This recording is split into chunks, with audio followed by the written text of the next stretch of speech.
Alors Audrey, dans cette troisième vidéo, on va parler un petit peu plus de préparation à l'accouchement et d'une ou deux positions qui aident vraiment à l'accouchement. Ce sont des positions qu'on utilise pendant l'accouchement, c'est pour ça qu'on va en parler, mais avec le bénéfice de la pratiquer en fait à l'avance. Il y a d'autres choses aussi auxquelles il faut penser, hein. Quand on pense à l'accouchement, il faut penser aux différents muscles finalement qui seront nécessaires. Donc bien penser aux muscles abdominaux. Et il y a des exercices qui ne sont pas des exercices de yoga, mais qui sont recommandés pour la ceinture abdominale pendant la grossesse. Et puis aussi penser encore une fois à votre plancher pelvien. Donc c'est bien important de faire les exercices qu'on appelle les Kegel en anglais pour renforcer ce plancher pelvien, parce qu'un plancher pelvien tonique permet d'avoir une poussée efficace et aussi permet finalement d'avoir une récupération après que le bébé soit né, meilleure aussi, avec un petit peu moins de désagréments comme les fuites, les petites fuites, les incontinences quand on rit ou quand on tousse ou des choses comme ça. Donc un plancher pelvien en santé, c'est très important pour l'accouchement et aussi pour après, pour une meilleure récupération. Tout à fait. Au final, finalement, si on pense à une session de yoga prénatale qui est axée pas juste sur la respiration, mais vraiment où on travaille, on peut voir que toutes ces choses sont adressées finalement. La résistance, la musculation, la respiration, la détente, la connexion avec soi-même, avec le bébé. Prendre soin de soi-même. Prendre soin de soi-même. Mais une des choses dont on va parler plus en détail maintenant, c'est les squats.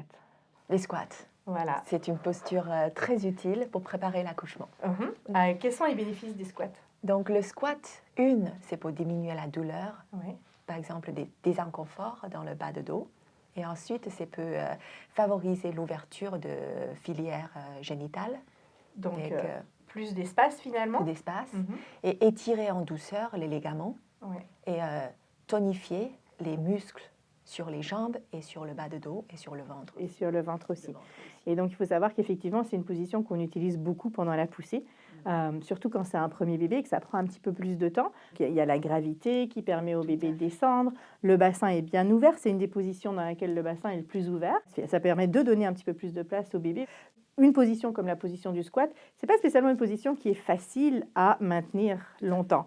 D'où l'idée de pouvoir aussi la pratiquer à partir du deuxième trimestre pour pouvoir en fait construire un petit peu plus de résistance, acquérir un petit peu plus de résistance et d'être plus à l'aise, de vraiment se poser dans cette posture pour qu'après on puisse pousser de façon effective.